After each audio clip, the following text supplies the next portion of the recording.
Soy Hugo Díaz Martínez, soy doctor en medicina y docente de la Universidad Nacional de Córdoba. Me presento como emprendedor en un grupo de reciente formación constituido además por profesionales de la salud, por ingenieros electrónicos y biomédicos, que conformamos un proyecto con el propósito de contener una demanda insatisfecha en el mercado local en materia de equipos y servicios de salud. Nuestro principal objetivo es el de generar productos y servicios en materia de salud, que es con tecnología innovadora, y proveernos de manera principal y primordial de materia prima nacional.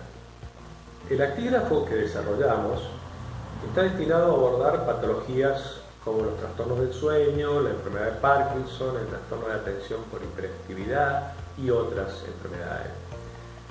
Teniendo en cuenta la prevalencia de todas estas patologías que mencioné en la población, se desprende el mercado potencial que constituye la necesidad de generar un producto que nos permita abordar el diagnóstico, el monitoreo de tratamientos y las investigaciones en estas enfermedades. Hola, mi nombre es Diego Beltramones, soy ingeniero eléctrico electrónico y magíster en dirección de empresas, docente de ingeniería biomédica de la Universidad Nacional de Córdoba. Nuestro producto es un actígrafo, un dispositivo que registra los movimientos de una persona con el objetivo de realizar diagnóstico, investigación y monitoreo terapéutico en forma continua.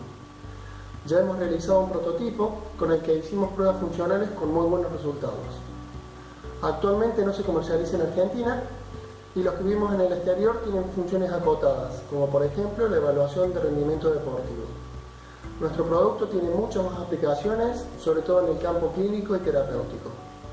Hemos hecho un análisis FODA de fortalezas, oportunidades, debilidades y amenazas, y detectamos una gran demanda en este tipo de aplicaciones, lo cual nos genera confianza con las posibilidades concretas que se pueden alcanzar.